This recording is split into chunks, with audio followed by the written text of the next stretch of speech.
Semangat lanjutkan perjuangan dan juga wujudkan cita-cita salah satu Bapak Olahraga Nasional Wismoyo Aris Munandar, KONI Pusat gelar haul peringatan 5 tahun wafatnya sang mantan Ketua Umum. Mendiang Wismoyo Aris Munandar merupakan salah satu Bapak Olahraga Nasional yang pernah menjabat Ketua KONI selama 2 periode.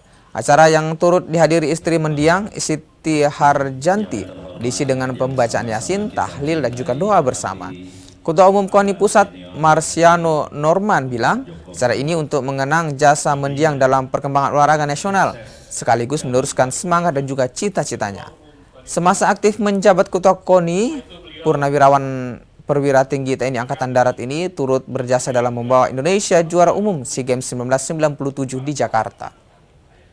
Menjaga kehormatan bangsa lewat prestasi olahraga adalah salah satu ucapan yang kerap disampaikan Wismoyo yang hingga kini masih relevan dan terus diperjuangkan. Kita ingin apa yang diberikan kepada kita semua itu akan menjadi contoh, dan saya ingin atlet-atlet kita berjuang tanpa kenal menyerah sesuai dengan semangat yang beliau selalu tanamkan kepada kita.